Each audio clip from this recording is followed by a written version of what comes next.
Now you're about to fight somebody who there seems to be a lot of mutual respect between the two of you. Can you talk a little bit about the trash talking? Does that further motivate you? Is it necessary? What's your take on that? Because you've been one of these fighters that says multiple times, people in the back are very cordial with you, and then when the mic's on, they turn. So I want to get your comments on that. Man, this is a sporting event, man. That's what we do. So why, just because we fight doesn't mean I got to hate you.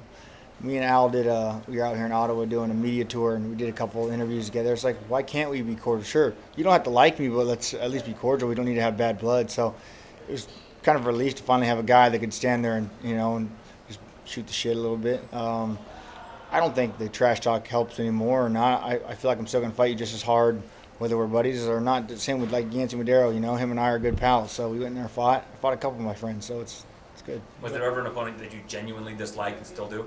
Nah, I let all that go away, man. Don't bother me anymore. You've always had a very easygoing personality kind of thing, like you said. And then when you get in the ring, you just say you love fighting. What is it that just gets you going when you're in that ring that makes you want to go that extra mile? Oh man, I don't know. I thoroughly love it. There's just something about. I mean, before it was going out on Friday night, Saturday night, picking fights in the street. It was just being an idiot young kid, and I get to still do that now. So it's I just love it. I love training, sparring, fighting. Saturday night, to me, there's nowhere I'd really honestly rather be than in that ring fighting.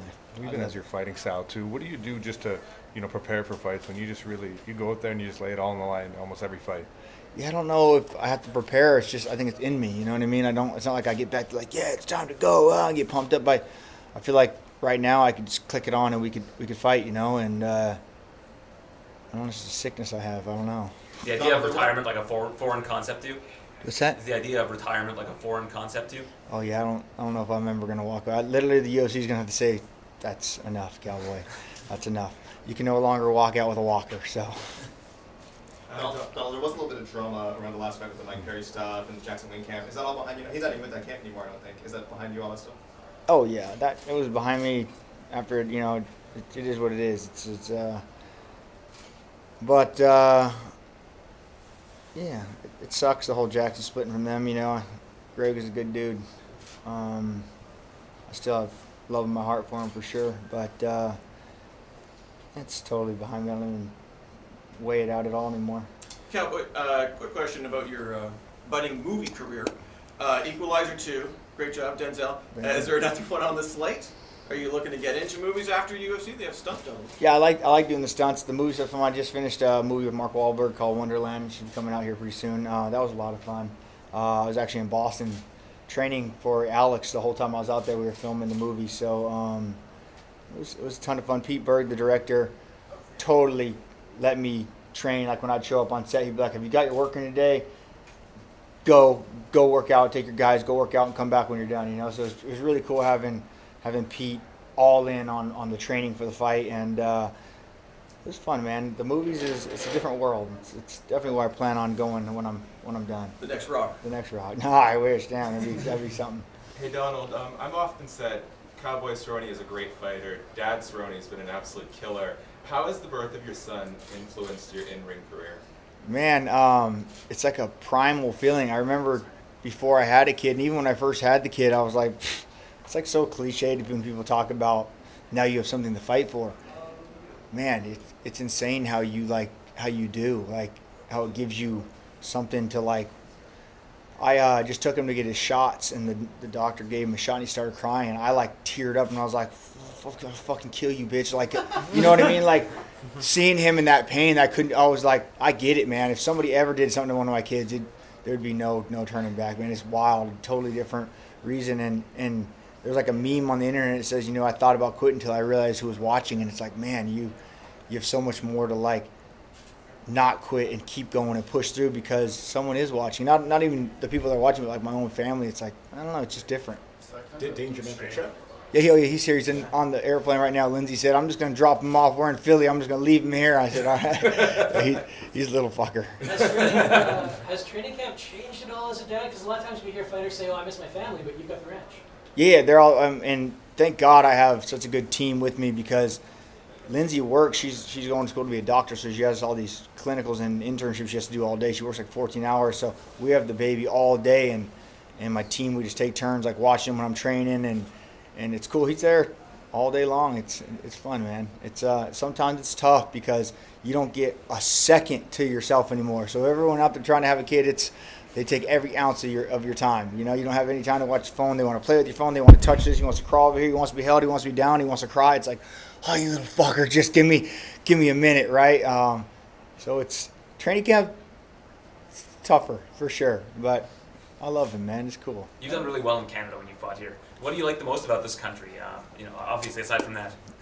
Man, it's pretty cool. I get a great welcoming here in Canada, man. I like fighting all over the world. The reason I got into kickboxing years ago was to travel. I remember I used to make $500-700 to go to Tokyo and fight, and I'd be like, yeah, but I just need you to extend my ticket a little bit so I can go see the country, you know. And everyone talks about, man, you fight on short notice. Like, man, I used to get a call on Wednesday and fight in Japan on Saturday. So the days of taking short notice fights have always been a thing I've done, and I love seeing the country. I love traveling. So any chance I get to go, UFC wants to send me somewhere, I'm like, let's go, man. Let's go see the world, and I love it. Speaking of travelling, this is the first time I think we've seen you since doing a shoey in Australia with Tai Tuivasa. What was that cultural experience like for you? Australia was a lot of fun, man. I thoroughly enjoyed it. I had to drink out of my own boot because a random stranger's nasty shoe. I don't know how Ty does that. We'll be walking to the casino and someone come with like a nasty, and he'll just take it, and I'm like, and then they spit in it. Nah. Earlier this week you said you're not chasing the Conor fight anymore. That was a fight you always wanted. What's the motivation behind like saying, you know what, it's over? It's just hard, like especially for this fight. Like I said, we're gonna wait for Conor. He agreed. We're supposed to have it done. Then he said he needed more time, and it just kept getting drawn out. So I was like, no, not anymore. I love fighting, man. I don't like sitting and waiting. So if the fight ever comes to be, I'll gladly take it, you know. But right now we're going to chase that belt, and last thing I need to do. I guess the objection there would be, you know, maybe you'd have to wait a little longer for Conor, but the payday would probably be, you know, significantly more than what this fight is probably. See, I don't know about this payday talk you guys are talking about. Everyone thinks you fight Conor, you get paid. We're under contract, man. And now with the ESPN thing, the pay-per-view buys are already done. It's not like we get, you know, so it's a big misconception. Conor might get paid. Cowboy maybe get a little bump, but it's not a $10 million night for me by any means. I need to go get this belt. That's where the real money is, man. You know, aside from the money, I love it. I fucking fighting 4 or 5 times a year, man. I enjoy the training camp. I enjoy this. The whole process, man, to me is fun. I'm gonna miss the shit out of it one day when I'm done. But right now I'm in it and I love it. And like I said, getting all the team to fly out to the ranch, we fucking play paintball, go on the lake, go snowmobile, and to me that's the most important part. Building like friends and family for life, you know, and memories. We were just sitting there talking about back when Leonard Garcia used to live with me and the old days, what we used to do and how wild and fun it was. We were just sitting around after training and talking and like, man, one day we're going to be sitting here talking about this camp, you know, and it's fucking cool, man. It's the whole experience for me I love. You've done this dozens and dozens and dozens of times. Is there anything still in the sport that surprises you to this day? No, just the new kids coming up surprise me, man. That for sure. Like that they think they need to talk shit and do all that. I don't understand that part of it. But if I'm the old dog, letting them know, like, man, just enjoy it, have fun. This is a sporting event, right? This media is all part of it. Everything has to do with it. So you see a lot of the old dying fighters, the Robbie Lawlers and the guys that just went in there and fought. They're starting to die off, and you see the athletes that are trying to become fighters come in, you know. But I don't know. We'll see how the new evolution changes. You think the days of like short notice 155-pound fights are over, just because of how dreadful the weight cut is, and having to do that without a really, you know, like a full camp? Yeah, I don't know. I've taken 55 fights 7 days later, so it's tough. I wish they'd bring a 65 weight class in. You know, that would be where I would go. I'm at 63 right now, so 64 right now. I would gladly step on the scale and go. On the journey to the title, you're usually quick to have your eye on the next card, on the next event. Is there a particular 4th of July. Yeah, 4th of July. Yeah, that's what I'd like to fight in 4th of July. That's such a fun. Vegas, the boat, the RV, the whole fan. I mean, I love Vegas, man. And International Fight Week is a good time. So if they can get me a turnaround that fast, probably not going to happen, but hey, let's try. Hey, back at 155, what will it take for you to make another run at this lightweight title? it's funny everyone keeps saying that, like, man, you're back at 55, you're doing great. Man, I left 55 at number 2. Like, it's not like I was just getting my ass mauled and I couldn't hang it anymore. I couldn't make the weight cuts, and I was like, oh, I just went to 75. It was just an option. And they're like, oh, let's keep going. And so yeah, I'm just back, making my way back to where I left, and plan on going to get the belt, man. It's time. I've never really pushed that issue before. I was just like, I want to fight, but secure my legacy. It's time to go get the belt, man. Let's do it. Hey Donald, Chael Sonnen told a story earlier this year about dinner he had with you at a Nobu in Melbourne, Australia. He called it eventful. He compared you to Wyatt Earp. Do you have any fond memories of that dinner? Oh, of course, yeah. So I get a little wild sometimes when I drink, and we were at a sponsored event, and it just what is what it is. But I'll never change for anybody, man. You know, that's just who I am. So I'm gonna drink and I'm gonna have a good time and I'm gonna love life, and hey, it is what it is. Looking across the octagon, going up against a guy like Gal, he's spoken about wanting to get into that title fight as well. Like after how do you prepare for a guy like this who might be not overlooking you, but just you want to get to that title as well? I mean, that's what, you get to the top of the ladder, right? That's what everyone wants, right? So we're fighting for the same position, but yeah. I don't know if I prepare any different, man. That's what everyone else, you don't watch tape, you don't study. Like, man, I'm the boogeyman. I'm the guy they want to watch. I'm the guy they need to study.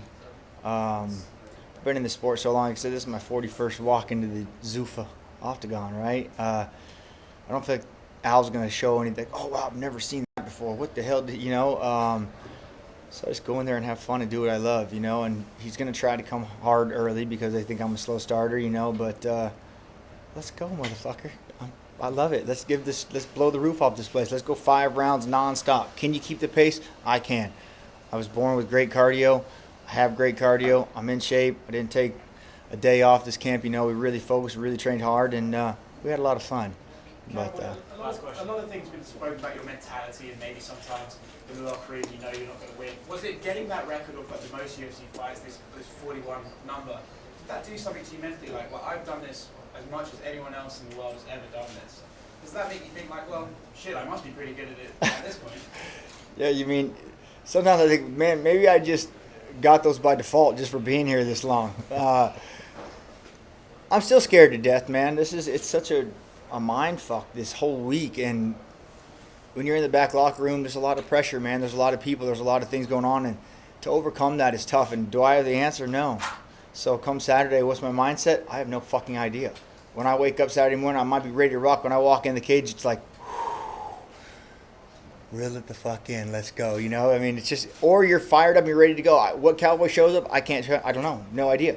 Like I say, you train to do it on your worst day, right? And we've answered every question through training camp. I think we're prepared. Actually, I know we're prepared. I feel good. I feel confident. Right now, I'm ready to fight. You know what I mean? So Saturday night, I'm going to be back there and I'm like, whew, same questions. Why are you doing this? Why are we here? This is my last one. This is it, And as soon as it's over, I'm like, let's book another one. Let's go. I gotta chase that feeling. I gotta find. There's nothing in the world that makes me feel like that, and that's why I do all this crazy shit to try and touch that feeling. But fighting is the only thing that gives it to me. You hold the record for most knockouts by kick in the UFC. What has made your kicking game so effective? Is it a timing thing? Just how you train it? What makes it work? I don't know. A lot of people make fun of the way I kick, like unorthodox, funny, crazy style, and I don't know why or what. Just I have like crazy dexterity in my legs, right? Like I can throw a triangle up without my hands, and just like, throw it up on someone's guard high, and I just have real good dexterity in my hips. And who knows though? Who fucking knows? It's not like I just practiced the kicks. I just it's crazy. I was just hitting with Henry Hoof in Vegas, and he was like, "Wow, I trained 4 people to fight you. It's my first time ever holding pads for you, and your kicks are crazy. Like how you can just throw them up that fast." And I think it's just I was just born like that, man. So I'm not sure. I don't have an answer for that. Thanks so much, guys. Thank you. Thanks, Cowboy. I don't know.